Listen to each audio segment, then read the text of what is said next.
and welcome back to Interpreting the Stars, where today we're talking about a brand new comedy film starring Tiffany, Hadish, and Byrne, and that is Like a Boss. Now, this is a film that has not received a lot of love recently. In fact, it's received quite the opposite from a lot of people, as if it's the worst thing known to man. And guys, I've seen movies that fit that description.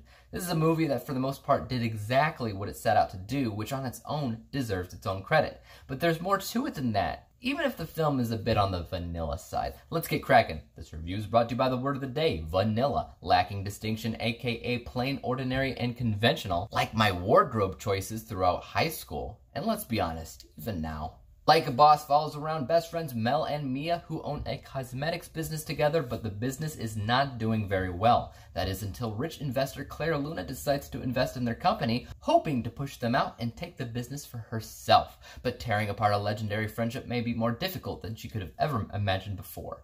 Alright, so as far as this film goes, it's nothing special. It's nothing that stands out in a crowd as something magnificent, but what it is fine. It's not specifically bad or anything. It mostly feels like it's a copy-paste job from a ton of other modern comedies about adult female friendships.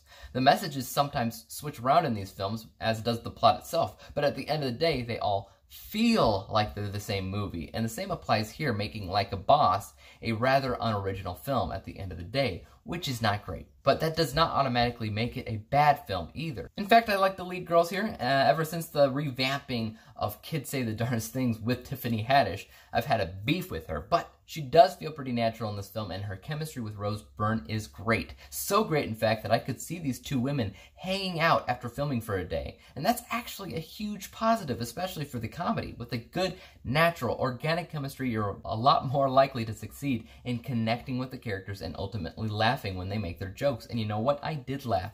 I didn't laugh so hard that I cried. I didn't keel over with laughter. None of the jokes will leave a lasting impression, but for what it is, I enjoyed the movie as a whole, the jokes and even the characters and their chemistry. You know what? I also enjoyed the message in the film, especially when it comes down to natural beauty. I've told girls all my life that I do not believe in makeup because people always use makeup to transform their faces into something that doesn't even look like them anymore. And I'm all about natural beauty. In this comedy film about makeup and cosmetics, it's about the same thing I am.